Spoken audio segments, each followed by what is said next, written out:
Hello. Hello, people. Hey. Big Tom, Bigger Al, with the awesome Martin Brown. The creator of the Brown Method. Apparently, the creator of the Brown Method. Allegedly. So. Never heard of it before. Well, is it famous? Or is it just, like, famous in a couple of gyms? Do you know what I mean? Is it famous in an Olympic gym, basically? Famous amongst about 5 people. 5 people. Because I see it all the time on Facebook. He's being too humble there. I think it's famous throughout the powerlifting committee. Committee or community? Oh, Community. I didn't know there was a powerlifting committee. I was sitting there going, right, what events can we add? Fuck, no, it's only been 3 for years. Sumo deadlift, let's ban it. That's what they should do. Give me a break. I should have maybe had a coffee this morning. Yeah, I don't understand why we're doing it at this ridiculous time in the morning or afternoon. Yeah, it's early. It's early. I woke up at midday. Martin has been awake for how long now? How long have you been awake for? 10 hours? What? Why? No, you're not. 9 hours? How come? I get up early. The Brown Method. Hang on, I'm trying to work this out. You got up about what? My day is done before yours begins. 3 or 4 a.m. then you got up? I woke up at 4:30. Fuck. Whoa. For work or just? Not really through choice today, but Oh, right, okay. Right, on a serious note, this is I found what successful people do. no, not Not that at time. 4 a.m. then don't. That was Okay. a mistake. How did you mistakenly wake up at 4 a.m. or get out of bed at 4 a.m.? No, I woke about 4:30. I You got stay up in bed, about though? 6. Okay, fair enough. Let's have a wank for an hour. Come on. We trained at 7:30. What? Really? Yeah. You and Little B? Me and Mini B. Is that the lad that was going to come on with you Yeah. today, apparently? His mum wouldn't let him out. So why? I don't understand. Why do you train so early? Just get out of the way? Or do you find you train better at that time? No, normally the weekends just to get it out of the way. That's fair enough. That's exactly the opposite to me. I joined DW just so I could train at like 6 p.m. On a Saturday. Yeah, if I can be asked at all these days. And then do you have clients after that? I don't know. Let's go home. Good Or point. come here, as it were. Cli- Why when do you I say- seem to have forgotten all my brain cells today? clients- I know that Martin doesn't have clients. When I you say know- clients, I hope you're a personal trainer. No, I used to be. Okay. So these clients. Alex's imagination. Imagination. Right, okay. Okay, I'm sorry. I mean, Beanham will have clients after Yeah. that, won't he? Yeah. that's Does all. everyone you know a personal trainer? Well, Do you all just get together and go, right, how do you do because it? in the powerlifting committee, as Committee of powerlifters. the committee, Is that we're all how- on the committee. We are the council of powerlifters. Or even community. Not Right. many people have the imagination to do anything else but personal train. So if you've done weights for a few weeks, I think that's harsh. Sounds it to me, On yeah. the people that are good at it. so if you've done This weights is for Alex a few- talking about himself If you've done here. weights for a few weeks, you go, oh, what should I do? I'll just be a personal trainer. That's what I did. Self-reflection. Yeah. I don't know, Alex. I'm not sure that's fair. No, it's a good point. Everyone I know is a personal trainer. Everyone. Most people. My dad isn't. My mum has started. Your mum's really fit. No, you just said she sounds. Actually, no. So, yeah, she isn't really fit. She Right, sounds. your Have you heard his your mum talk? is I've actually never fit. either heard Ring or her up seen now. her. Let's get her on the phone so No, Martin can it's hear your not. mum. No, we're not. No, but it would be fun. No, 'Cause she has wouldn't got be a- fun. Does she look like It you? wouldn't be fun. She's Yes. got an amazing No, voice. she actually looks nothing like me. She's got bigger bit. She's in. She's in her late 60s. She doesn't look a day And over 50. my mum is like tiny. She's like 8 stone maybe. You know, you could throw her around. Tom, stop it now. No, I don't want to get onto it because No, too much. But your thing mum, is- it the thing- sounds your really mum- fit. She does. No, You actually going to admit it then? Yeah, my mum sounds fit. no. the You need jo- to speak to his mum at some point, Martin. Tom says No that my doubt I mum will. sounds fit on the phone, like she's done some type of job, which Basically, Required. Good telephone voice. a good telephone. no, voice, like a yeah. real sultry Anyway. kind of slutty telephone But voice. on the other side of the coin, Tom's mum is stacked. She's got the tits, she's got the ass, Stacked. even into a kind of. I don't think she's got the ass. How old is she? My mum? Yeah. Fuck, about 65-ish, I think. Oh, she's maintaining a good figure, and I think that she likes me because that time when I came to see you in hospital, You didn't. She said hello. You didn't. no, she smiled at me. Did you but touch my mum? You could tell. No, she touched me. She gave me a quick grab as she went past. She was like, "Your friend's got a pyramid in his pants." you know what Alex said to me before we did this podcast? It's got to be serious. We're Yeah. talking about how fit each other's mums are. So it's just already gone off track. I want to get on to the most interesting, the thing that interested me the most is how you both have a problem with 205 on the bench. I know you need if you really want to talk about this, but it's like you're both strong as fuck, yet when it comes to 205, something happens. So is it like dark magic? Do you want to go first, Martin? Oh, look at the faces change. Yeah, I don't know. I'm going to get twatted. I don't think I've only filled it once, twice. Oh, that's not a problem. It's not that bad for me, No, that's really. fine. It's just No, this is when it. That's when I think it it's starts Alex that's becoming hit a a wall. problem. It's like, well, I only have one drink at night. I only have 2 drinks at night, just to take the edge off the day. That's when it starts becoming a problem. But the So you're next saying step Martin's is got a problem you will already? wake up and you will start having a drink before you go to work. So that's where I got to with my 205. When I'd failed it twice, I was like, this isn't a problem. And then as things gradually got worse, and I've now failed it 5 times, I had to admit that I do have a problem. my name's Alex. I 205. can't bench press. What's your total when you compete? Well, it varies a bit depending on Well, what's your that 205. My best was 865. and what's yours, Al? 850. So at, you're at a weight class above. So he's Round. considerably better than you. Yes. You're considerably. No, better than honestly, Alex. Consistently. He is. Considerably. No, considerably, I would say. Yeah, I would say on a. What am I trying to say? Yeah, in terms of the fact that he's at a lighter body weight, and he totals more when he is in 110s. He is. Did you go to the Europeans? Yes. How did you do? One of them. Oh, you went to different ones. did Yeah, you? we didn't. I've actually in the editorial for the magazine, which we've not plugged on this one, but we will do. Shit, yeah. No, we British don't have to do it Strength now. We don't have to do it now. I said it. I'm done. But I've written about this, the fact that they're on the same week, but I won't. Do you want to talk that. about it or not? Do you want? Yeah, we'll talk about the Europeans. But you may as well. You both got interesting shit to say, I imagine. Yeah, basically there were 2 European Championships. They were both held on the same week. It seems a bit weird. Go figure. So the WPC Euros was on Stoke-on-Trent, and And then the autistic one was done in Finland. yeah, the GPC was done in Finland. So yeah, Yeah, it was. It was a bit of a shame not to be. together. Yeah. Can you tag team lift? No. One of you do the deadlift, one of you do the squat, and then neither of you do the Tell you bench. what, that A would be team powerlifting event. We've talked about this in the past, haven't we? Having like either a 2 or a 3-man team. So who's the bench press man?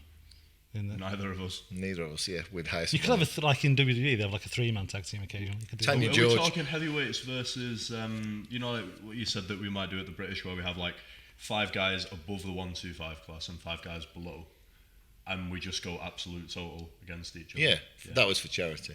Okay. The idea was. Something like that'd be good. But no, I don't know. No, powerlifting's a 1-man thing, normally. It's an individual sport. Yeah. But no, the Europeans was.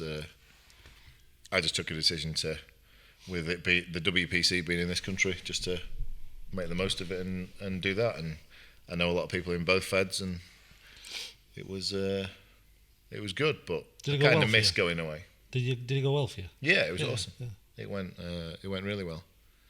All things considered, it was a good day. Cool. Um, But I just missed having Big Al there to do my raps. Yeah. Do you find now this isn't? Look, it seems like we are slagging Matt off all the way through, and it's. But how is it when Matt raps your knees? Like seriously, do you not feel you could get another 20 kilos out, maybe 30 kilos out if you did your own? To be honest, I tend to do my own Right. more now, just because I know where I'm at. Yeah. Like consistency varies so much. I think It when does, it's massively. hard. Like, and I feel the same when someone else says, "Oh, like Martin, like we do my reps for the day." It's more difficult, I think, to get it right on somebody else unless you're doing it all the time in training. And I don't tend to use them that much in training that tight, to be honest. So basically, there's a knack to doing your abs. Yeah, there is, and I think the more control I have over it, the more confident I feel because I know it's more consistency. Then Can I just mention that Ben Staniforth has now switched the podcast off completely? Yeah, Go Bye, on, Ben. why? he hates reps. But Is you it can't the doesn't. say- Does he think He he's doesn't. cheating? No, he Or does they piss him off? We just wind him up about it. Love you, Ben. Yeah, Do you ever do any? I love you, Ben. I don't want another angry phone call after we've mentioned this. Like when issue 2 came out, and never mind. Just never mind. Let's move on. Carry on talking about the Europeans. What was your total? Well, I weighed in at 90, just over 98, 98.7, lifting the 100 kilo class, and totaled 850, which was 10 kilos more than I totaled the year before in the same class. So it was a PB. That's impressive. How did that break down in terms of lifts? 342.5 squat. Also, Alex's face dropped there. I can't. Yeah, he doesn't like I that. can't do that. I can't do that with my massive legs. I'll like it when I beat it one day. 195 on the bench and 312.5 deadlift. Do you deadlift sumo or conventional? I deadlifted sumo. I can do both, but I took a switch to sumo and have regretted it ever since. To be honest, it's it's tough. But if you've got really strong legs, which obviously you have, does that not benefit your deadlift doing it sumo? I'd always think it would, from a non-powerlifter's point of view. Because it's more legs in it. It's got its benefits, but it's also got some massive like drawbacks too. So it's like weighing up the pros and cons and seeing what works for you. But no, I pulled sumo in the end. I struggled technically to get it right. When it goes right, I'm strong, but when it doesn't, it's a very hit and miss. I failed. I disallowed my second deadlift. I did 312.5 twice and got disallowed it on the first attempt on my second lift. So I had to retake it on my third, which kind of threw the plan out the window a little bit. What were you aiming for? What was the plan?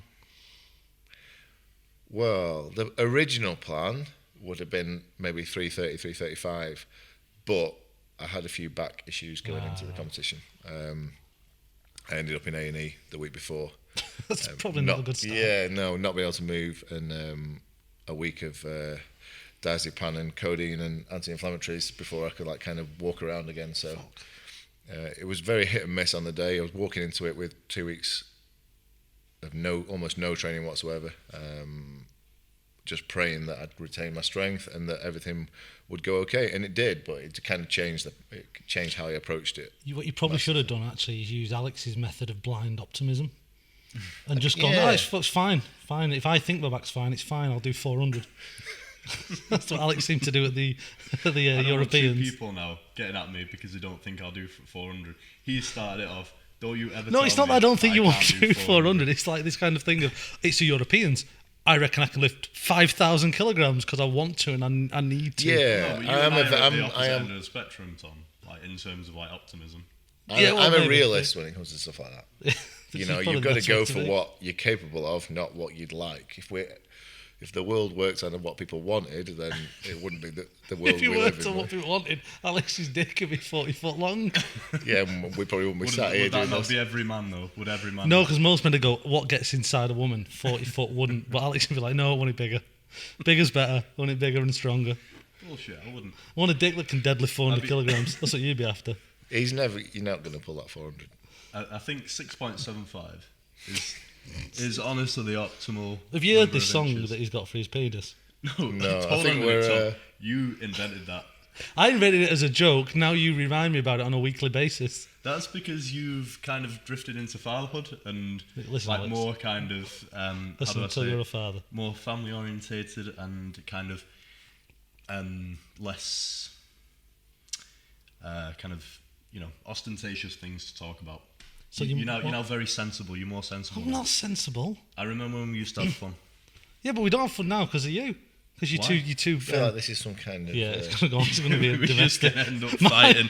Mine's gonna walk out. We're not gonna notice. This is meant to be long-term argument. Yeah, it's been going on a while. Yeah, it's we'll have a lovers tiff. We'll get past We'll it. ask Tom about fatherhood later because this is all he's trying to bring it around to. No, well, I didn't mention it. Yeah, I was talking about you having a massive penis. That's like I do with fatherhood. I want to talk about my kids. But no, my point was blind optimism. You see what Martin's done there? He's got a bit of a bad back, and he's measured that, and he's thought about it. How do you know I don't do that? Because you don't. Because you just went right 355 and a half. I'll do it, and then you didn't do it. Well, okay. Did you see 340? Yeah, I struggled with it. Yeah, I don't think that was unwise in that sense. No. I think a lot of people are though in general. like I think in the journey through lifting or competing, probably in most sports, but powerlifting definitely, I think most people do one or two and then get a little bit carried away, and then you have a few competitions where you're going into it with these massive high hopes of like putting 20-30 kilos on each lift, and it's a pretty cold, nasty wake-up call when you just go in and fail everything, and it makes for a pretty bad day. So I try and stay on like a, in my head I know what I want. I think about what I'm capable of as a result of what my training's been like over the last sort of 10 or 12 weeks, and then we kind of meet halfway somewhere in the middle as a third lift. And if it's a good day it goes, and if it doesn't, if it's not a good day, then it So what's the idea? Set a good benchmark, not bench press, but a good benchmark with your lift, and then see how you feel. See if you can break some PBs on the day. Yeah, and I think this the last week in the Europeans, because there's so much uncertainty, I lowered everything. So my first list was pretty comfortable. I warmed up in the warm-up room knowing that I may need to change everything at some point. I took it very carefully, just to had some confidence going into it. So my first list were quite a bit lighter than I had intended. My seconds gave me an idea whether I would go for something bigger or not on my third, and it went well. It wasn't a bad day of lifting for me. It was good. It wasn't quite what I had in mind, but that's the nature of the sport, I think. It's certainly the nature of getting injured. It can change things pretty quick. So do you feel like that this is going to be seen as kind of like hating on the equipped lifters, but what you just said, whereby people add 20 kilos to every lift that they could realistically get, do you feel that that's kind of a trend that is very unique to equipped lifting, maybe creeps into raw sometimes? No, to be honest, I think it's rife throughout. It's both, and I think like you look at the equipped lifting that goes on in this country now, and it shows the same. There are some really good lifters who get sort of 7, 8, 9 out of 9 lifts and have a great day, and then there's the opposite end of the scale where people don't get squatting at all. It's more difficult in equipped lifting because there's more variables, there's more things that can go wrong, so there's more chance of you failing something that in reality you could have got. Whereas I think in raw lifting there's less, there's less of that, the variables there, so as long as nothing bad goes wrong, if you're strong enough you should get it on the day. I think people sometimes just go in thinking, I want 200, I want 200, but if you're only capable of doing 180 and your training's only showing you that you're only capable of doing 180, it doesn't matter what you want, that 200 is going to bury you every day of the week. But whereas, in equipment, you get the line wrong a little bit, your bench shirt's pulled down a bit too far, it can throw everything completely. So I think there's more chance of a good lifter missing a lift in equipped lifting than maybe necessarily in a good lifter missing it unequipped. Okay. Do you do equipped? Have you ever done an equipped comp? Yes, I started off okay.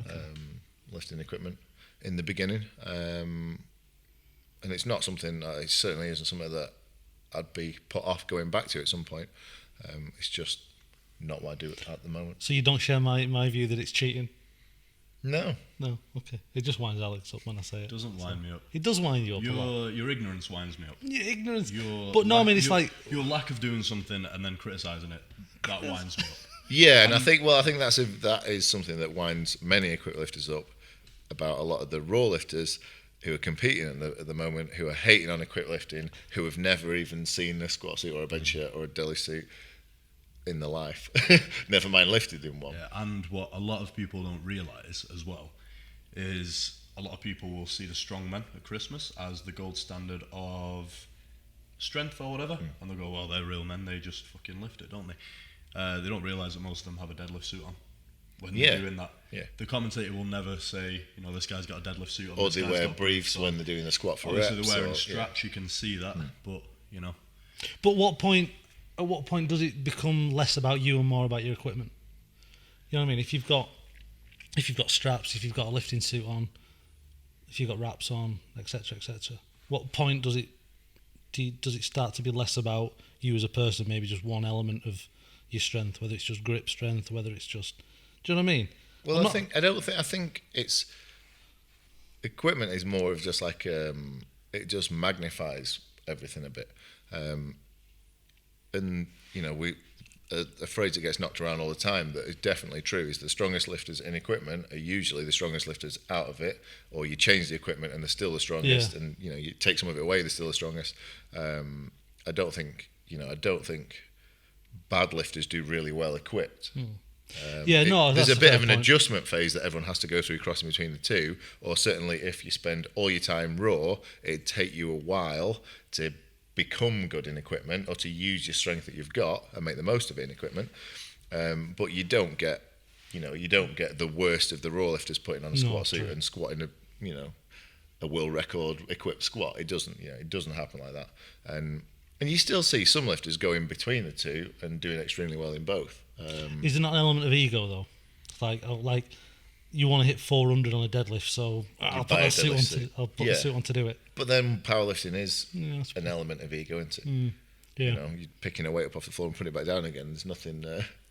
There's nothing charitable or like groundbreaking or world changing. I suppose. Other than doing it for yourself, really, it's a selfish sport in that sense. But no, the fun of equipment is that you get, most people start off training to either look better or feel better, and getting stronger makes you feel better. It's enjoyable, it's pleasurable in that sense, and then as you keep getting stronger, then putting on a squat suit and all of a sudden taking a jump in the numbers that you're lifting, it's nice. It's nice putting another 20 on the bar. So when you see these world's strongest men, which I know aren't necessarily powerlifters, deadlifting crazy weights, are they usually suited up? Yeah. Really? Yeah. In strongman, they usually use a suit. Yeah. Some of them say that obviously because they're all conventional, aren't they? So you probably would get 10, 15 kilos out of a conventional deadlift in a suit. 20 if you. Yeah, I'd say. Because obviously sumo will give you more in a suit, won't it? So some of them say, like, I saw something by Graham Hicks a while back where he was like, at the time he said like, fuck the suit because he didn't get anything out of it. He actually put like a comparison video where he lifted more raw. So, yeah, well that's certainly possible. Like, it's uncomfortable. Equipment is uncomfortable. It's difficult to use, and if you're not good at using it, it probably just makes you worse because you're thinking about the suit too much and not thinking about actually lifting enough. And I suppose that's where I agree with the equipped lifters who hate the people slating equipped who've never lifted equipped, because it isn't easy. You don't put on a deadlift suit and all of a sudden pull 470. It doesn't happen like that. It can happen, and it definitely helps. But you still have that. You've got to learn it. It's a skill at the end of the day. You've got to go through that learning phase, and some people get more out of it than others. I think that's what kind of can feel a bit harsh, I think, to some people. The people that put on a deadlift suit and become worse because of it. Yeah. There's a bit of maybe envy in there at the people who put one on and get 30 or 40 kilos out of it. But you get what you train for, so. Yeah. It's like any sport which involves equipment, though. Like, for example, golf. There are millions of different sets of, I don't know why I'm using golf as an example, but there are millions of different sets of clubs out there. One's going to be suited to everyone, and the best golfer, a lot of the time, all the best golfers, the guys on the PGA Tour, are going to be the guys who have found the perfect clubs for them. Yeah. But if you take the golf analogy, would it not be a club that was like assisted you in hitting the ball? Mechanically assisted you in hitting the ball further? In golf, some clubs are banned, aren't they? Yep. There are some drivers out there that literally have increased drive length by that much that they got banned. Like, there's some you're not allowed to use in competition. And the same, and I think it's a good comparison to use, because the pros tend to use like bladed irons, and you give a bladed golf club to a beginning golf player, and they'll have the worst round of their life. They're extremely difficult to use, and the equipment's very much like that. And that's a bit sad, because what happens is you get carried away when you get equipped lifting. You start buying all these bench press shirts that 1,100 pound benches use when you're only benching 140 kilos or 300 pounds. You spend 300 pounds English money on a bench shirt, and and it's horrible. It's disaster. It's like buying a set of blades to try and play golf with when you're learning. It's awful idea. And the same with squat. People buy 6-ply squat suits trying to squat 200 kilos. It's pretty bad in that sense. So yeah, quite a good comparison really. And I think that's where equipment lifting kind of goes wrong, is that it kind of got a little bit too advanced. The equipment that was being used was being designed for these like massive monsters squatting these huge, or deadlifting these huge weights, bench pressing these huge weights. But then it was being used by like novices and beginners, and it isn't nice to see normally. You know what? Just to kind of complement what you just said there, I interviewed Brandon Lilly yesterday for the magazine, and he basically said the same thing. He said he thinks there should be a standard that people reach raw before you're they allowed get to wear into it. equipment. Yeah. He was in a gym in Paint Lick, Kentucky, where he comes from, and like not many people did equip there because they had to earn the right to be in the equipment, with the raw strength. And I think that's right. I think the risk of injury is a lot greater when you don't have that base strength to begin with. Yeah. And I think just going from raw bench pressing to bench pressing a mega multiply shirt designed for 1,000-pound bench presses, you're either going to not do very well or you're going to get hurt. Back when I started equip lifting in 2008, so quite a while ago, and most of the lifters around me, and I'm grateful for the people that I met then, because the advice I got was buy a single-ply pair of briefs, and then when you get used to that and get stronger with that, then buy a suit and start wearing it like straps down. Hang on, so they do briefs as well? Yeah. That's a new world to me. Not the ones you get in Marks and Spencer's. No, but like some kind of like a half of a suit, half of a squat suit. Oh, right, okay. And that actually makes a difference? Yeah. Wow. Yeah, I mean, you can, once you get used to using them, how to use them, you can probably put 20, 30, 40, 50 kilos onto your squat with them. But then you get one that's twice the thickness, and you can put a little bit more on. But the problem is everyone wants to go from crawling to sprinting without doing any of the walking in between.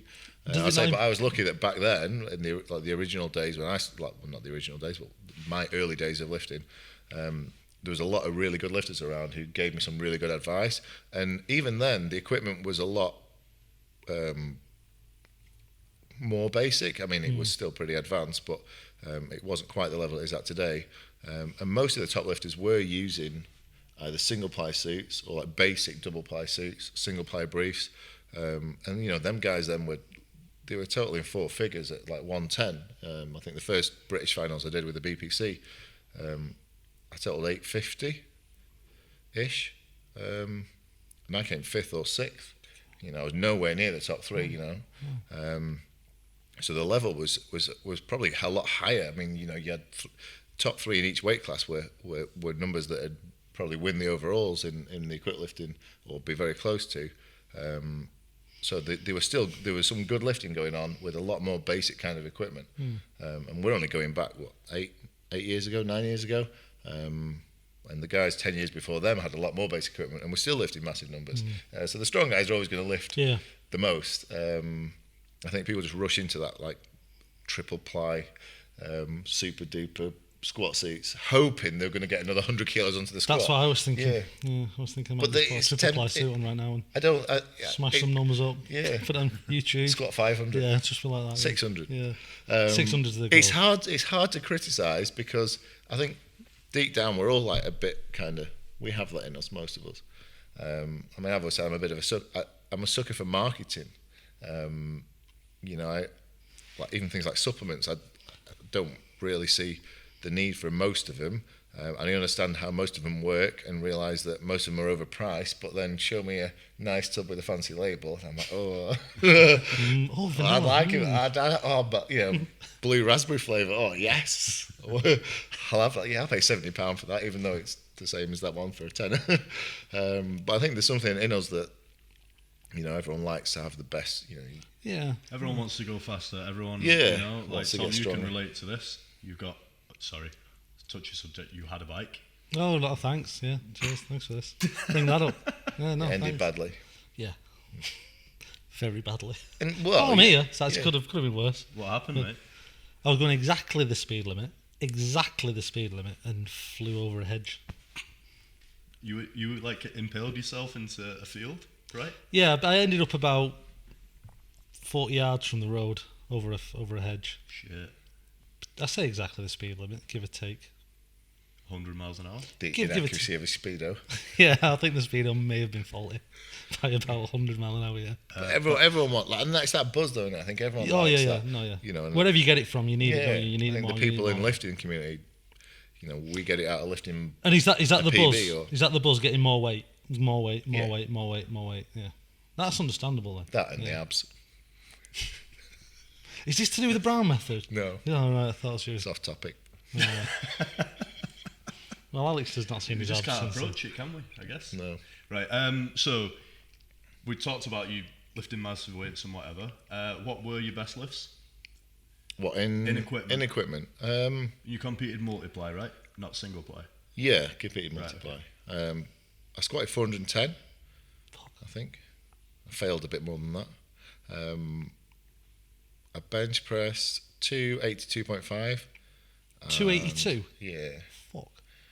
and I think my best deadlift was 332.5 conventional. Wow. I think my best total on the same day was 1,000. Jesus.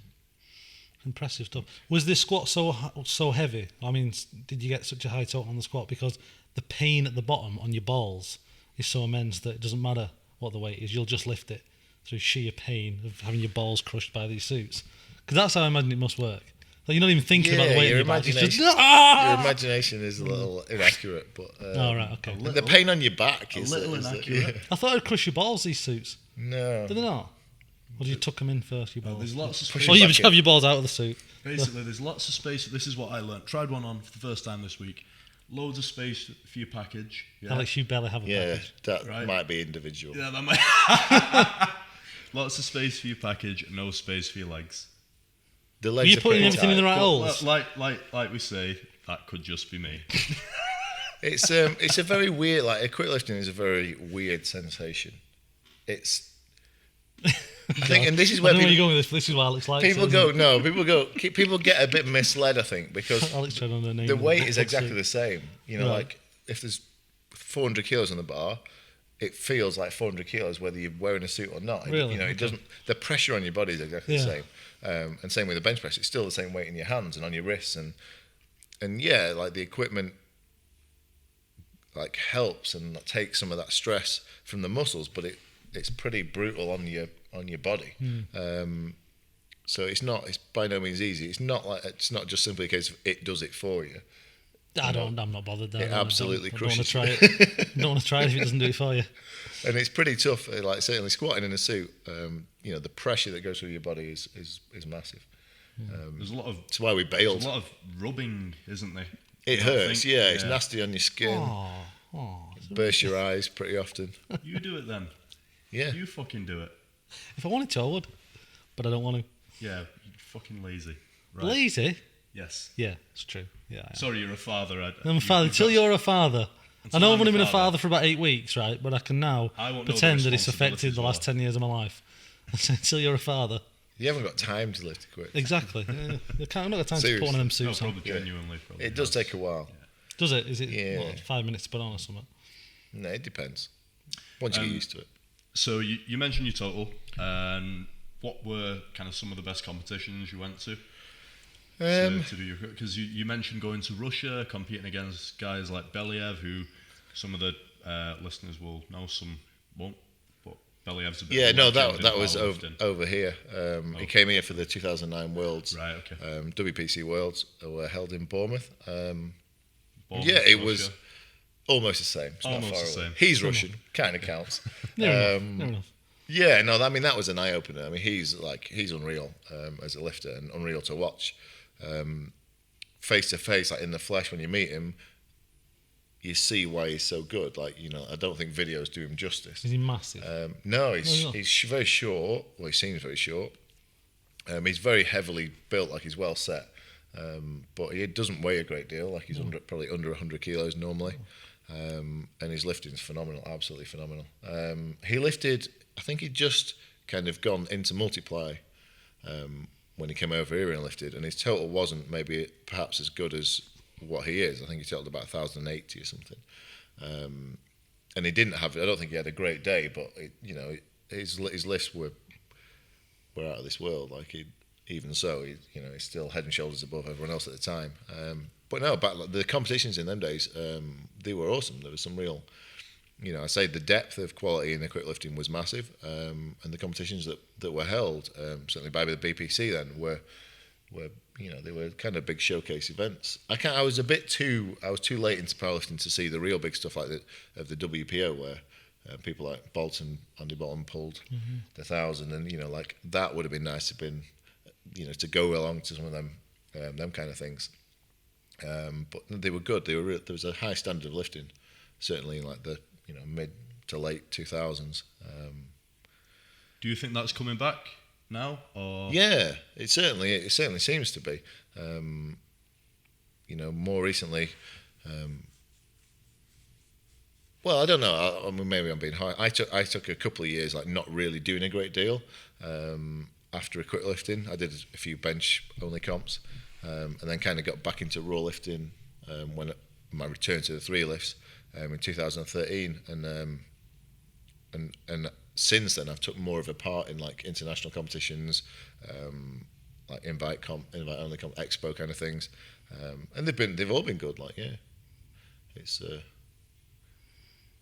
Mind you, now powerlifting has gained an invaluable asset. Alex.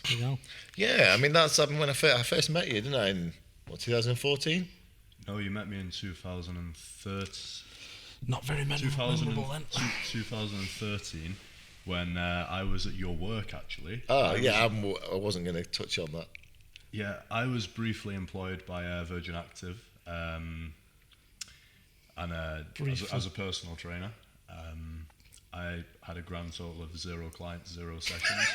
I think you remember this, Tom, because like this is when we first started doing videos. You were always bitching and moaning about the place. I was always bitching and moaning about the place. You had to go and approach drive people all the way to Denton, yeah, and it was just encroaching on my time. That's what work does. That's how it works. Alex they reward you with financials. Alex hasn't grasped that yet. He's not there yet.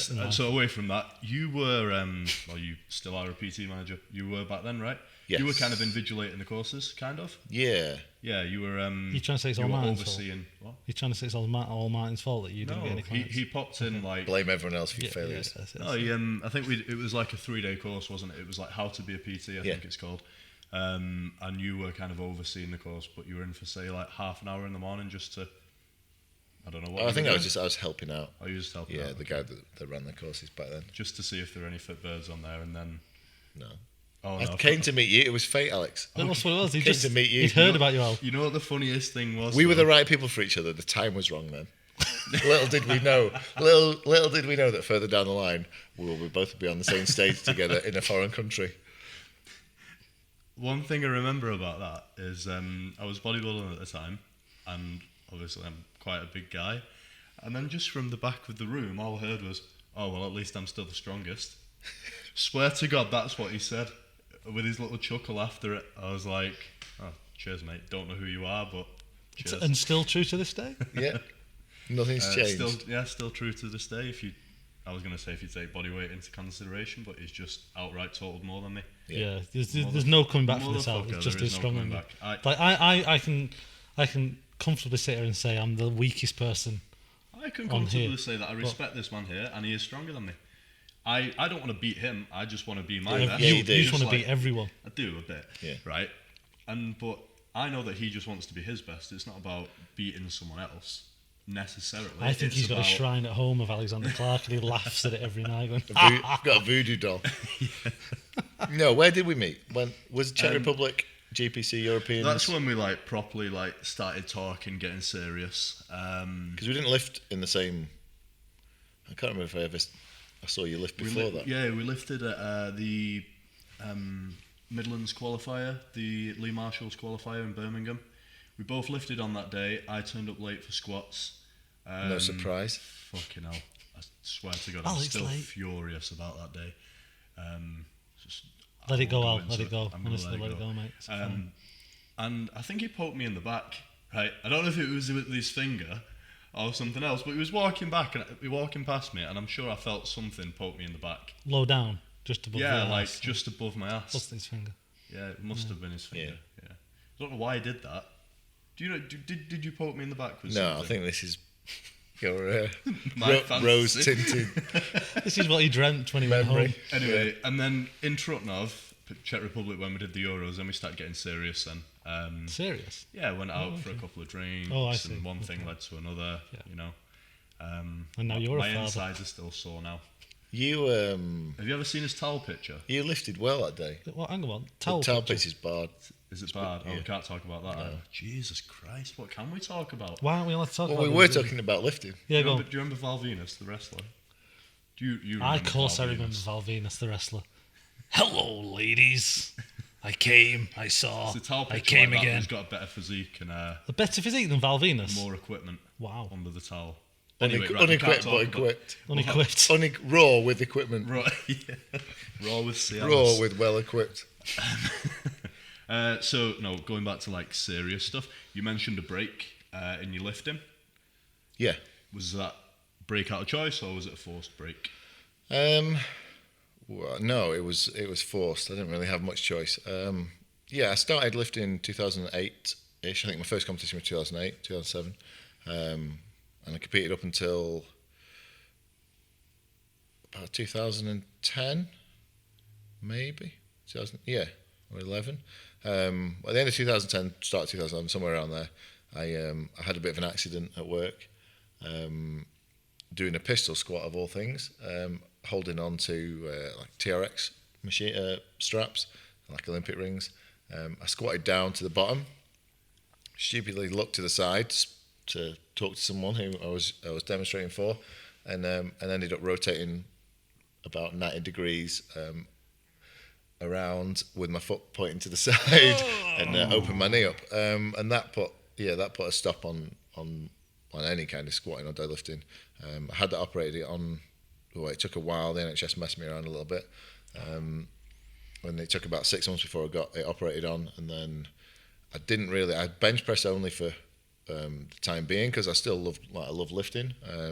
So I did a lot of bench only comps. I bombed quite a lot during those as well because it doesn't really feel like you're lifting if you're only doing bench.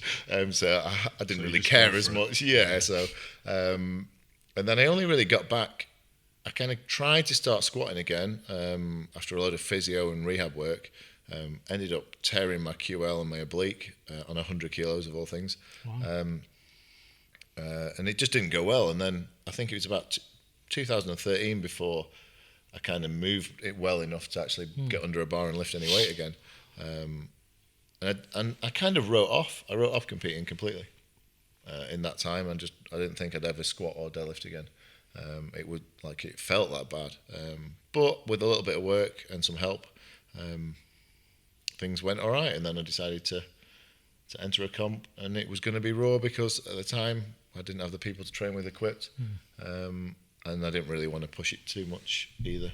I didn't know what I was capable of, or how well I'd hold together at that time. So yeah, the thought of putting on a squat suit then was out of the question. So I came back in 2013 and lifted raw and have done ever since, really. So what did you do to your knee that first time? ACL go? No. Luckily, I'm gifted, I suppose, or cursed. I don't know. I've got quite stretchy knee ligaments, Right. apparently. So I strained and stretched the MCL massively. Yeah. I destroyed my medial meniscus cartilage inside your knee. Nice. Tore that in a few places, and also took a load of cartilage off, the bone cartilage off my femur and tib as well, so they had to take that off. It wasn't anything major. Luckily, nothing snaps, nothing I didn't lose my ACL. My knee kind of stayed in one piece. It was just a bit loose, and I had to get most of the insides of it taken out through arthroscopy. But it just took so long. It took so long for me to get the operation. And then by then, I think everything had just messed up with me walking differently. I was on and off crutches for a while. And it just, I don't know. I think if I could go rewind, I'd have done things very differently in terms of rehab. Push yourself a bit harder, a bit faster, or not? Yeah, to be honest, I think I was because it hurt so much and it swelled so much all the time, I was afraid of doing anything. And and looking back, you know, and since having the similar kind of problem with my other knee, you can actually, like, with the right kind of work, you can get to a point and get some strength back, and that makes a massive difference. You know, resting it and doing nothing and just hoping the operation is going to fix it, you know, is the worst course of action. A lot of muscle atrophy as well. And that was probably like, it took so long to get back, you know, after that. Whereas I think if you can keep some strength in there and get it operated on quick and get it fixed, it may not have been as bad. But I think that's the new. Well, I think the consensus is you get it moving, get it working as soon as you can now, don't you? Yeah. I think seems to be anyway. What I've heard. And with even things like you know, like lower backs and the bad stuff. Well, you found that as well, didn't you, Al? What? With your back. You had a few back issues recently. Yeah, nothing that was kind of diagnosed exactly, but it fucked you up for a few weeks. Yeah, long story short, I was deadlifting one day, felt like I didn't really feel anything go as such, just kind of a pain down my kind of right spinal erector, QL, glute region, just like a bizarre pain, like an ultimate tightness, if you will. And it just got kind of worse. So, of course, I did another set with my working weight, as you do, and thought, I'll do some front squats, see if they're okay, as you do. And then by the end of the session, I'll just lay on the floor, and then kind of drove home, had like all pain down that area and kind of like coming down my leg and stuff. And I got home, and then like Amy, my girlfriend, was like, "Oh, can you move the couch?" So tried moving that as well. So by the end of all this stuff, I was kind of in a bad place. I couldn't even lie down without pain. I tried to just get in bed and then just kind of end the day type of thing. And I had to get Amy to give me a massage on my back just so I could lie down to sleep. Just an actual massage. Just an actual. That must be a first. Yeah. With no happy ending. Yeah, I was going to say, I don't think it's ever happened before. No, that's the first time. I'll give you a massage. Yeah, great. Honestly, at that and point then stop in time, at at that point in time, I was just like so depressed about what I just done to myself that I wasn't thinking about anything else other than actual massage. Right. Sorry, I always make stories really long. But in terms of rehabbing it, that's all you wanted to know. Yeah. No, yeah, but like in terms of rehabbing it, basically, I got told to keep moving, keep doing the movements, i.e. the ones which got me in that place, squat and deadlift, but do them very, very light. So started off with a broom handle, started doing just very, I guess, kind of keeping as mobile as possible, kind of twisting, turning, but in a controlled manner. And then saw my chiropractor who kind of gave me some advice, didn't do any adjustments to start off with. A guy called Steve who does something called NKT. It's kind of like a physio type thing, but he's really good. And he was just like helping me to rehab from there. And yeah, it's like, yeah, you don't want to do nothing. Doing nothing is like in most cases. But that was the convention before, wasn't it? Often. Yeah, like traditional kind of rest. advice was always just rest, like lie in bed, rest. But you know, I think times have moved on, and I think injuries are like something that certainly in the sport of powerlifting are going to crop up pretty regularly. Either, you know, to some degree, most people who lift, if you ask any lifter who's been competing for 3 or more years, something's wrong with them pretty much all of the time. And training has to be adapted most of the time to get around it, but big things need to be fixed, and a lot of people do like get muscle tears, you know, back problems, knee problems, hip pain, and the only thing that really fixes it is strengthening things up or loosening things off, and neither of those happen if you just lie down. No, that's what I was thinking, because I remember you saying that to me about your back. I was like, going, really? You're squatting already? You're deadlifting already? Yeah, you've got to do it. And and as long as you don't go crazy, it's the right thing to do. Even like, this popped up on Facebook the other day, like torn hamstrings, torn quads, muscular tears. You know, I got some good advice. When I first tore an adductor about 4 weeks away from an equip comp, and the advice I got, thank God, was, you know, do a high rep lightweight, pump some blood in there Yeah, because yeah. that's the fastest way to heal things. And it worked, and I've stuck by that every time something goes wrong. Don't overstress it, but like doing nothing, just everything just sits there and it doesn't really heal very quick. So movement is the key to rehabilitation or to recovery. It's just got to be done at the right level. You can't push it too far. Yeah. When you had this like big long kind of hiatus from like full meat lifting, and you thought you were never gonna kind of come back, despite the fact that we kind of like, I guess a lot of us downplay how important lifting is to us. Yeah. Did you ever have like kind of did it kind of depress you at all, or did you kind of, because it's a hobby, but it's a big hobby to you, isn't it? It's not like we don't like, and I don't think any of us do it at this kind of level, but as just a part-time like thing. No, and I think there is that risk. You become what you do, don't you? Like what you do is who you are, and it's tough. I think because I'd spent 4 or 5 years or so, and powerlifting was my kind of number one focus, like personal focus. And when it gets taken away, it's pretty tough because you look, my life, my work, everything's kind of structured around the gym, and then that was almost all taken away from me, which is one of the like reasons that I still competed in bench press, even though it wasn't really something I enjoyed that much. It's probably my least favorite lift. But having nothing to train, like no reason to go in the gym, it's pretty hard to take, and I think. It gets to you in that sense. Mentally, it's tough. It really is. And the wiser amongst powerlifters say make sure you have a life outside of powerlifting. Yeah. But it isn't that easy because to do well in it, it's kind of got to come pretty high up. Time consuming, isn't it? Yeah. I mean, not as much as other sports, like something like bodybuilding. That does takes over everything. You have to live, eat, sleep, breathe it for months and months at a time to even have a chance at being anywhere near good at it. Yeah, not only do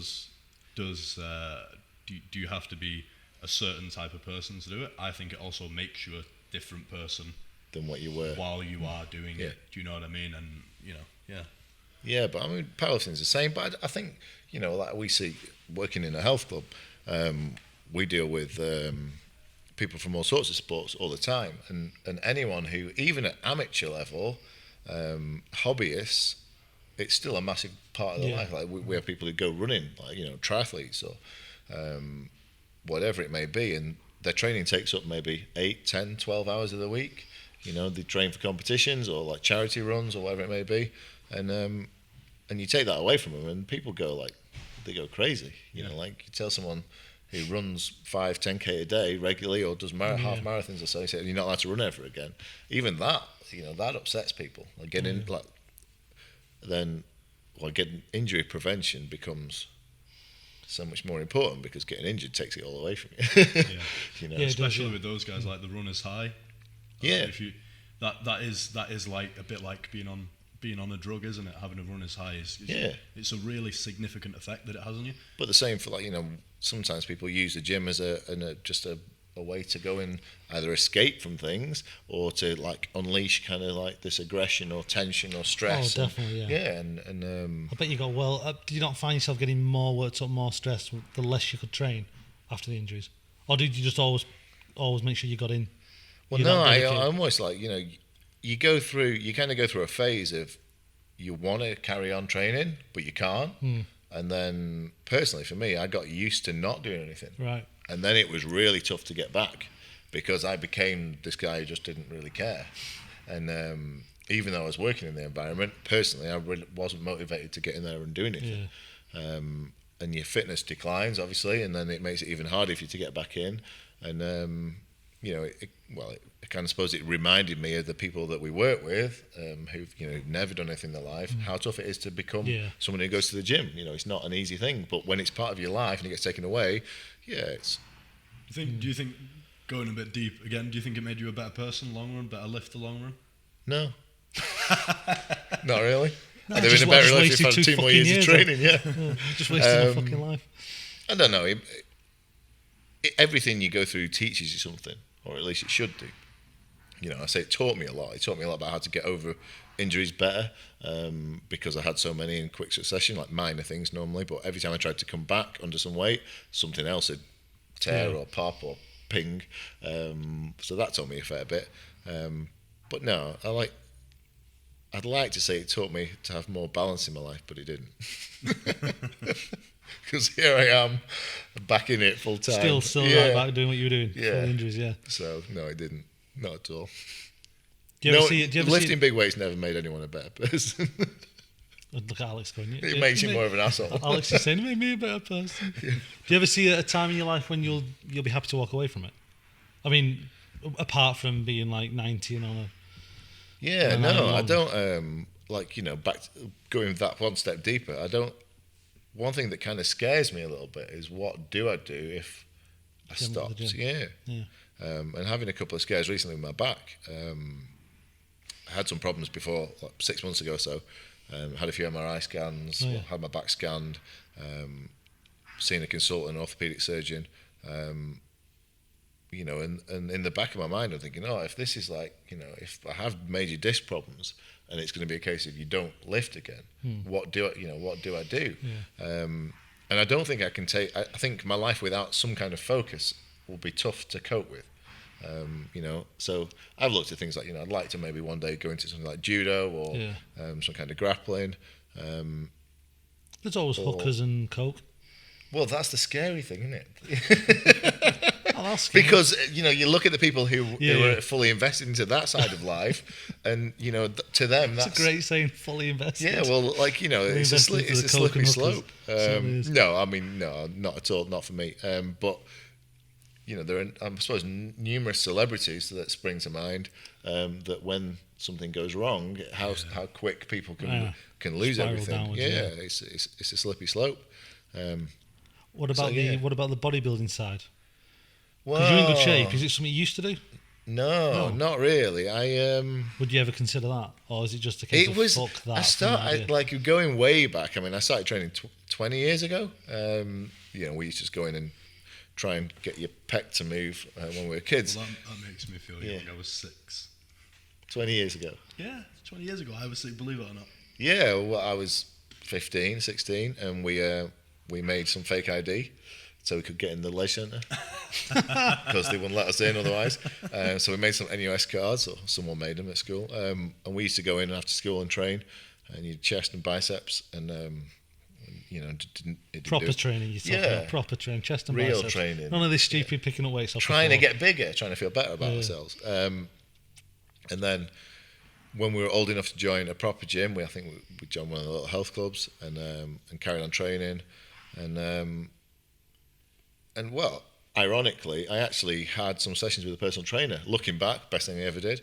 3 sessions with a guy who was a bit of, everyone kind of laughed at him. He was a bit crazy, bit of a weirdo. But he taught us how to squat, how to overhead press, how to bench press, how to deadlift.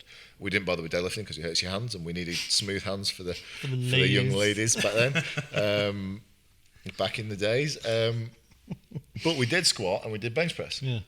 And quite quickly I realised I was quite good at squatting. I started off, I think our target when we started training was to try and do a 20 a side.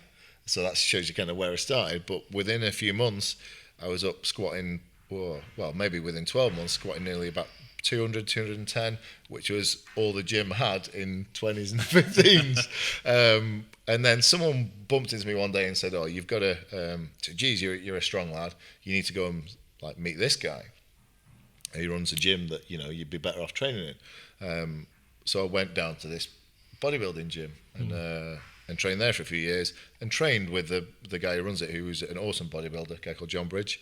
He was a great bodybuilder for NABA. Someone I looked up to massively, and I still do. He actually came last week to watch me at the Europeans, which was fantastic. Cool. It was brilliant to have him there. And I trained with him for a couple of years, and it wiped the floor with me. It made me realise bodybuilding was not for me. Right. I love eating too much. I know that feeling. I felt sick every training session. But, I got a lot bigger, I got a lot stronger. It was a great experience, and but then it was never really something I could do. I tried dieting, it wasn't. Didn't agree with you. No, I was too young. I wasn't like mentally anywhere near strong enough or had enough willpower to do those kind of diets. It wiped the floor with me.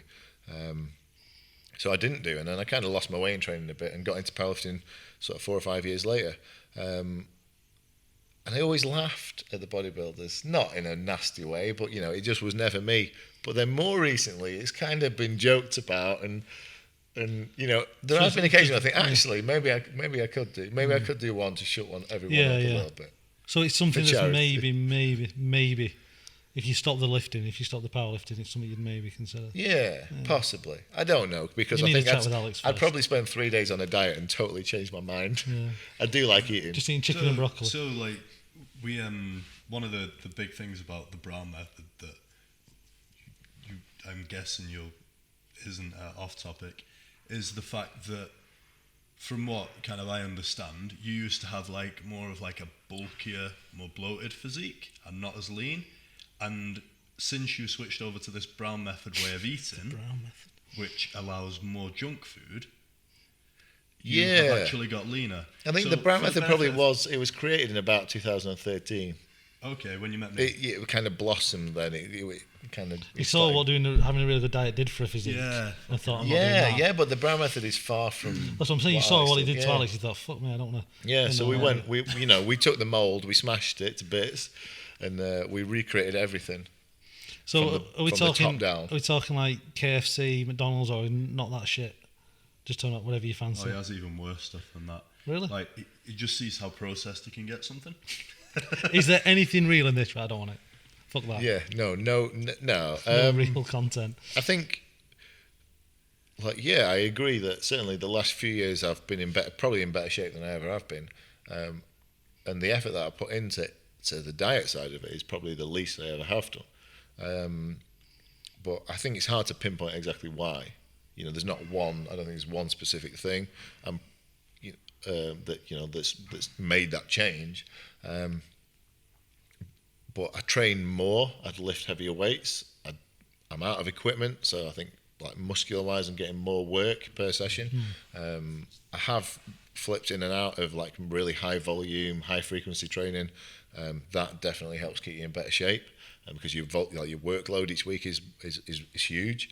But my diet is the Brown method diet is the fundamentals are Haribo, Candy King, curries, takeaways. I think I need this written down for me. The thing is, it's hard to interpret.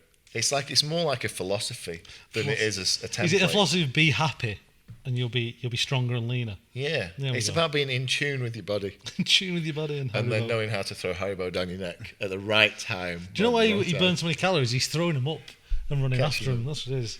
What I learned, what I think would make you even leaner, if you use Starburst instead of Haribo, because I use those to carb up on in Finland, right? And the amount of calories that you burn unwrapping each individual one, well, it's like there's a distinct lack of gelatin in them, though.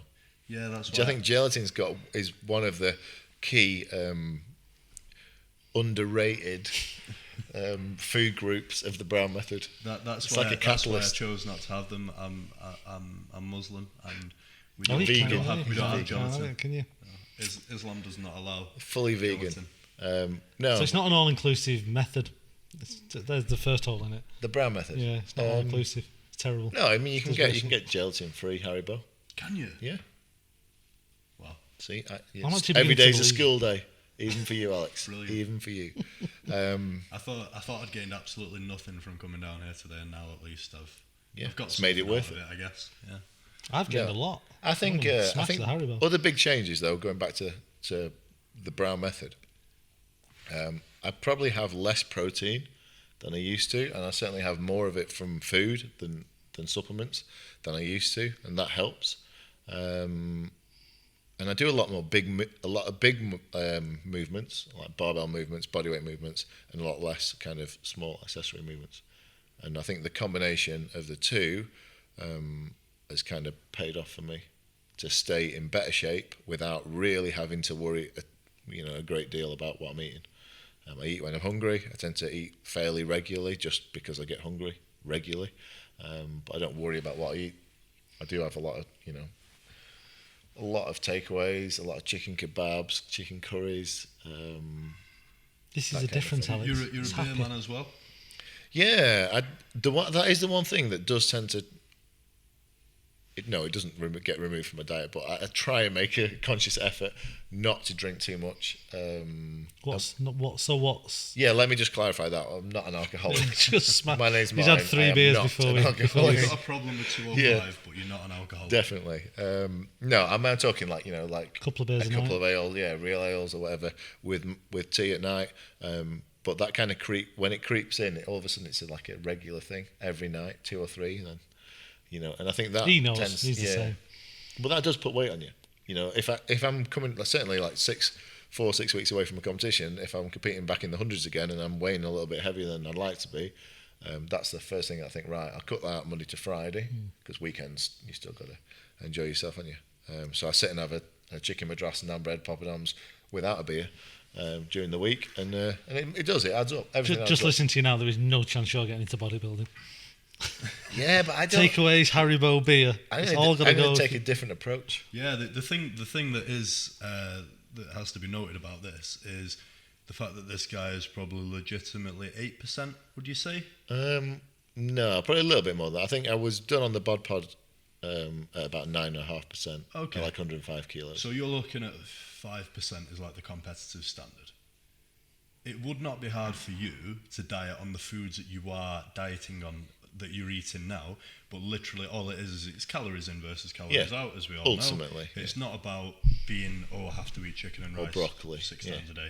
All you would do is gradually remove your calories, increase your output, and you would be ready to compete. Yeah, we've had we chatted about this, about doing a 12-week transformation and picking a different thing to do and giving us 12 weeks from the contest or like the day of it. And I said, well, I'll do a bodybuilding comp. And I'd literally, my approach to it would be along those lines of just maybe no chocolate and Haribo for the first week, but still have a lot of rice and like Exactly bread. what Dorian Yates said before. The Olympia, yeah. No And Haribo. just to see how much of a difference you can do and to see how well we can do. Little B, Matt, talked about doing either a half marathon or a marathon and just having 12 weeks to train for it. He's got the physique for it. Yeah, he's got the endurance for it. He certainly hasn't got the strength for powerlifting. Has he got the strength for a marathon? He's a good, he used to be a good runner. Or at least fairly good runner. You know when you talk about Dorian Yates, sorry, I need to stop cutting you off. He did actually keep a chocolate bar a day in his diet all the way up to his contests in the early years, and he got shredded. So his philosophy was, well, if I've got it there and it's always been there, and I can get leaner whilst keeping it in, There's I'll no just need keep to remove in. it. Yeah, so he had a treat essentially every single day. Did you when you were bodybuilding? Did I fuck? There you go. I There's where came you're going. nowhere near close to where he did. So I think maybe most he's- people overeat protein to some extent. Yeah, I don't know and if I was that's just guilty as, of but that. you might as well, if you're having 400 calories of protein too much that you don't need, you might as well have 400 calories of something else that you like. I suppose the hard bit is finding how much you need. I'm getting Yeah, and I guess that'll keep you more sane as well if you're on a diet and you get into that hard point. If you could switch the protein calories for carb calories, Yeah, so 2 packets of rice or more whatever. energy. I'm thinking I might have a go at this bodybuilding lark. You have to write me a diet. Funniest thing is, Chocolate It's a Haribo. philosophy. It's not a template. You'd have to move in. meditate with him. You'd have to That's what you move I'm in. not sure about the meditating. That sounds dodgy. You can pay. I'll have to come and live with you. We'll sort something out. It'd be less stress than 12 living with a weeks. girlfriend, wouldn't it? You've got everyone else in your house. Everyone you else, might as fucking well. the whole family's there. Fucking move in. Yeah, why not? So you Bring a guys- few friends as well. You've got my friend's hot mum living there. Yeah. You've got your girlfriend, Yep. you, Yep. and soon. As you'll of have- Monday, I'm a real father. The baby's coming home, so full house. Do you Awesome. want to just have a few minutes to talk about fatherhood? Do we really want to bring the podcast down and talk about Well, me being we've- depressed? Or should we focus on Martin more? Are you a father, Martin? No. Yeah, let's not talk about fatherhood then. Not that He he doesn't want to knows know of. how bad it's going to get if he blows his. No, but it's Yeah. Father's Day on Sunday. Tomorrow. Shit, yeah, I'm going to get a present. Yes. Come on. Never know who turns up. It's like Valentine's Day. Just waiting for the cards. Yeah, that reminds me. I need to go out later. I might go to the ale shop in Ramy. Again? Get Big Dave a couple. Yeah, went to He's dragging me to this beer shop. Fucking hell. It was about as big as this settee, and some guy in there just staring at you, longingly, going, please buy something. No one's ever bought from this shop. That's not because it was a beer shop. That was just because it's him and that's what he does. Do you go in there a lot? I've been there twice. Does he stare at you the entire time you're in there? Because he didn't take his eyes off you. Yes, he does. Probably thinks you're going to steal things. Probably, yeah. From Crumpsall. Let's face it, yeah. Yeah, He fucking knows I'm robbing from bastard from Crumpsall. Fucking. No. So yeah, no bodybuilding. Well, maybe. I don't know. Something. I think if Maybe once you're done with powerlifting. Maybe. I'd almost rather do it whilst I'm doing Really? powerlifting. Yeah. Add it to your routine on stage, deadlift. Yeah. Come on with the bar. So I think you they do that mentioned kind of stuff. you getting into another sport and whatnot. What was your kind of athletic background like, or sporting background, before you started the weights kind of thing? Did you build up a base when you were a kid doing other sports? No, far from it. Really, I'm not. There's certainly not the the kid who was great at everything at school. I was the opposite. I was pretty damn bad at everything. Apart from actually saying that at school, I didn't come from a school like a sporting school. You know, some kids go to these schools that they plough all this money into sport. We weren't one of those schools. You know, they ploughed money to stop people shooting people in the playground. That was my first year of school. People had shotguns. So yeah, it wasn't a high standard, but I was fairly good at discus. I think triple jump. I did at school on sports day. 100-meter sprinting, I wasn't great at, but anything longer than that, I tended to walk. I was a kid that when we did cross country, where you get twice around the outside of the school, and I was one of those hid in the bush until they came back round again. So we only did one lap, and that was bad enough. I was never any good. I did a bit of mountain biking, I like that. So I was kind of more like on the explosive side. I certainly wasn't good at endurance. Yeah, sprinting and discus sound like you've got that fast twitch. Yeah. Even though we were it was a poor standard, I stood out a bit against the average kid at school. But no, nothing really like sport wise. I didn't do football or rugby or anything like that. So basically, you didn't know you were strong until you walked into that gym. And we started going to the gym just because we wanted a white vest and some York gloves and a belt, and we wanted to look buff, I suppose. I was always like a bit overweight at school. I was never athletic in that sense. Played a bit of golf. Not you as well. Yeah. He does. And not very good. My cousins were both good, but we're all going to have a round one day. Definitely. Yeah, we'll stick to the rounds in the bar, I think. Golf's too frustrating. Can you imagine the dirty looks you'd get if you all turned up big bastards, fucking taking chunks out of the fairway? We did. I played it we held a social golf day at work a few years ago, and I played. It's the first time I played for years and years, and I hit the odd good shot, but I also made a mess of most of them. Lost a few balls. Cost a fortune. You not in a rush to go back. You want to throw your fucking clubs into the fucking trees, don't you? It's 9 times out of 10. You've got to have patience for that game. Yeah, that's for sure. And I got that. Not enough. You got to have a lot of skill as well. Yeah. So no, I wasn't. I certainly was no. And a shit dress sense. Yeah. No, I like some of the golf wear. It's kind of funky. But yeah, I wasn't a sporty kid. That really surprises me, to be fair. Yeah, I've got to say, I thought you'd have been one of the sporty guys. I mean, your kind of understanding of kind of the whole strength and conditioning side of thing is way above mine.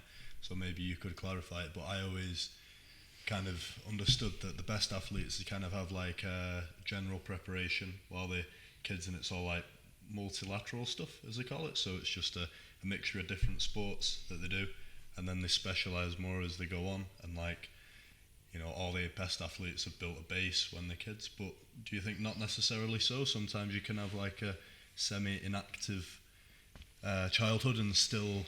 I think it's sport dependent. I think powerlifting's not athletic enough to warrant, like 10 years as a junior of training to having a chance of becoming, like semi good at it. Yeah. You know, I'm by far from the best in the world, so you know, I don't see myself as being like some hotshot powerlifter who, you know, but I think most sports, certainly athletics, yeah, you know, if you're going to be on the starting lineup of the Olympic finals in anything, you probably have to have been doing gymnastics, ballet, something where you're learning strength and control from sort of 5, 6, 7 years old till you're 15 or 16 before you start specialising in something. But I think powerlifting is quite good, and I think that's why it's a nice sport. It's open to anybody at any age to walk into and become better in a short space of time. You know, you've got 3 lifts to learn that are fairly easy. You know, they're not that difficult to learn. They don't require huge amounts of skill, and everyone can get stronger at them.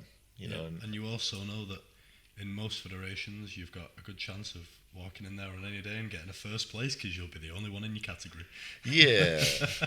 No. Is that true? I want to have a go at it. No, they just aren't. There aren't enough people in the sport. Would you say? No, I think the numbers are certainly over the last couple of years in the UK. It's kind of boomed, and I think, and so is bodybuilding now. I mean, bodybuilding's changed, hasn't it? To attract the social media people, which is what the Brown method was, just an absolute piss take of all the people I see daily on Instagram or Facebook, you know, who've got awful physiques promoting themselves as being pro bodybuilders. When I look in the mirror, I think, geez, I don't care about what I eat. I don't care about how I train, and it's embarrassing looking at you next to me because I look like the bodybuilder and I'm not. You know, and that's where it began. I think there are massive amount of people going into these sports, which is brilliant. It's a great thing.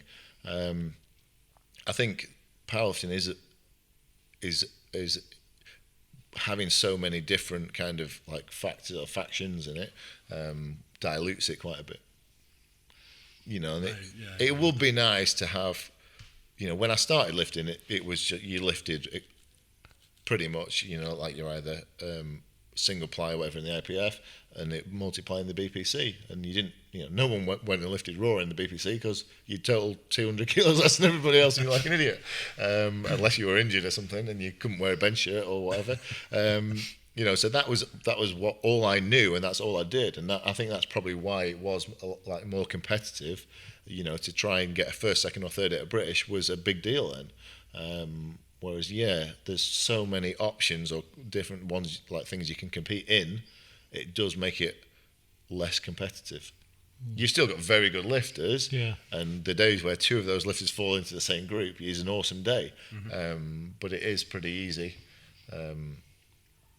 to come up against nobody else in your class, I suppose. I think that, you know, having so many masters classes, junior classes, teen classes, raw with wraps, equipped, single ply, you know, you'd have to have 500 or 600 people to make the classes absolutely competitive, wouldn't you? And then you'd probably have to. It'd take a week to hold. Yeah, that's the problem. Yeah, I mean, I do like, you know, recently, like competitions I've been in that have been good for that. I did the Irish Pro Invitational in March. And that was good because it was literally, it was raw or equipped. Raw was just with wraps, and you were either under 90 kilos or over 90 kilos. They still use formula to determine like the placings, but at least, you know, we had sort of 10, 12, 15 guys, whatever, in the over 90s, all doing the same thing and all at a really good level, and that's quite nice. It's good to compete like that, I think, and maybe that's where the kind of future of lifting will be nice to see a definition of what like unequipped is, whether it is with wraps or whether it's with a belt or both or whatever, and a definition of equipped, and narrow it down, and, you know, and force everyone to choose between the two. That maybe seems to make sense. But, yeah, definitely. Instead of having 500 options, just have a couple. That makes sense. Because surely, from even the spectator's point of view, it's much better if people all group together and you're watching a competition. From a competitor's point of view, it's you and the weight, isn't it? Even if you've got 500 competitors or 2 competitors. But from a spectator's point of view, often people just a passing interest. It'd be much more interesting if everyone was lumped together in groups and it was like, who's going to win, who's going to come second, you know, what the placings. Yeah, absolutely. It's better to watch, And I think that's why, you know, these things like on the world level, like Battle of Bosses and Pro Raw, things like that. These like big kind of showcase events. That's why they are so popular, because you've literally got, you know, a load of the best lifters all competing against each other, like for like, and you know. Yeah. Well, that's they're doing this thing, aren't they? Again, just slightly going away from powerlifting. Just one sec. I make this sound really shifty. All I'm doing is going to get some water. How dare you? But I've made it look really, really shifty. Camera batteries are pretty low anyway, Al. So, actually, we've done an hour and a half, Alex. Have we? Yeah. Jeez. So, what time are we on? We're actually over the time for the room anyway. So, maybe we have to wrap it up anyway. A little wrap. Should we wrap it up? So I think it's come time to wrap this one up. We've been talking to Mr. Brown for quite a while. Mr. Brown and the Brown Method. Is there anything you'd like to say before we do so? Maybe, you know, we've not asked you what does the future hold for Martin Brown? Good question. Near future, in terms of powerlifting, or just Give us a brief rundown, near future in terms of powerlifting, and then the grand scheme of things in a more spiritual sense. I think I will, competition-wise, I'm not really planned out the rest of the year yet, but I will be lifting at the Battle of the Boyne in July in Ireland, in Belfast, because I feel like I had a little bit more there last week in the Euros. So I would like to get back on the platform again soon and have another go, all being well in training. And beyond that, I'm not so sure, but I certainly don't want to quit just yet. Good. You know, I think it'd be nice to lift some bigger numbers, maybe a slightly heavier body weight, and enjoy PBs rather than more than anything else, and you know, kind of take the focus off a little bit, and you know, maybe go up a class or two, and then hopefully a big showdown towards the end of the year with certain individuals at the GPC British. Yeah, are the individuals in this room, or is it? Yeah, I think you were one of them, Alex. Yeah, I'm the only one. I'm the only one who's. I'll start training properly. Show you both Come up. and join us. You versus me versus Tom, GPC British. Yeah, 125 kilo weight it's class. I'm about 105 kilograms my body weight, so I'll use the Brown method to pack on some lean weight. Yeah. You'd probably be about 90 then, though. We just need to hope that Dell. The more you try, the worse it gets. Shit, right. We need to hope that Dell doesn't enter the equation. Otherwise, it'll still be a showdown between us, but Dell will win the class, and then our showdown will fade into insignificance. There are ways. Yeah, I mean, the thing is, though, I think you're underestimating the possibilities of what I could lift a lot heavier. We know what you can lift at 125. No, you don't know yet. You've only seen me lift at 100, 105-ish, 108 at the most. Your potential's we'll gone. see. Don't You've use no the more body weight potential. argument. Yeah, I'm too old. I'm too old. There are Anyway. no weight classes in the jungle. I'm only doing it for fun. Oh no, you. It's got to be fun. That'll upset him more than anything because he's doing it seriously. You're doing it for fun. I think that the biggest take home, or my biggest advice to anybody is enjoy it, because if you don't, like, why the hell What's are you the doing point, it? yeah. Yeah, what is the point? You know, there is no money in it, or there's very little money in it, even for the best of the best. And you're supposed to do it because you enjoy training, you enjoy competing, ideally. Well, I've been lucky in the sense that I've always lifted better in competition than in the gym, and I do enjoy it, which is why I'm keen to get back on the platform soon. I like competitions. People sometimes are quite shocked when I get asked like, oh God, you're doing another competition? Like, how many competitions do you do a year? I'm like, sometimes 6, 7, and like that. Whoa, you should only compete twice a year. Well, no. If I enjoy competing, then I want to compete as much as possible. I'd rather put 5 kilos on my total 5 times in a row in the year than just compete once at the end of the year and put 25 kilos on, because it's 5 times the buzz of competing and doing well. Yeah, and you get more chances to get it right too. Yeah, and it's good practice. You know, I think for people starting off, compete pretty often, like, you know, fairly regularly, and just aim to make little tiny improvements each time, and aim to go 9 for 9 in your comps. You know, make it look easy. People always, like, I got laughed at sometimes for how easy some of my squats looked. They didn't feel it, certainly, but you know, I'd rather do that than come away with a 2.5 kpb than fail 2 out of my 3 lifts every time and come away being mad. Yeah, plus grinders never look as good. I don't think anyway. No. Grinders never look as good. What a saying. I like it. Yeah. Can we end on that though, Al? It's a crowd pleaser though. I think grinding like a 10-second lift and you get it, the crowd goes wild.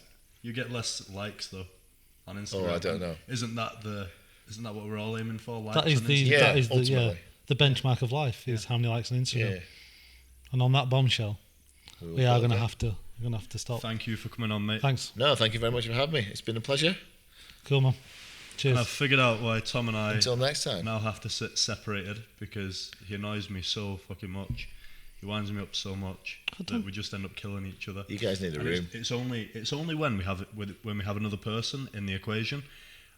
He tries to act up. He is like a toddler. He's exactly like a toddler. What I've acted up, I've been as sensible as I can possibly be. Bad toddler.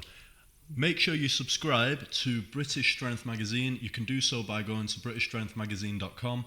It's completely free, and there's an absolute Bomb. myriad's not even the right word, is it? There's a wealth of information. There's at least 4 pages. Because myriad's kind of like all confused, isn't it? There's a wealth of information on powerlifting, strongman, strength sports in general. This man, Martin Brown, actually writes for the magazine, so I think the next one will be a Q&A type thing, don't you? Maybe? Someone sends something in, a question, and I'm easy. Yeah. Anyway, Don't we know anything. that? I could talk all day about lifting. Or write about it all day. So we'll see. Lovely. There's loads of information in there, though, that is good. And you never stop learning. Until I start writing for it. Yeah, then it'll be... That Then will it'll be never, shit. that will never happen, Then it'll be guys. shit. Don't worry. Right, ta-ra, bye. Go We on. are well over. Yeah, we'll just suck him off. It'll be fine. I don't want to have to suck him off.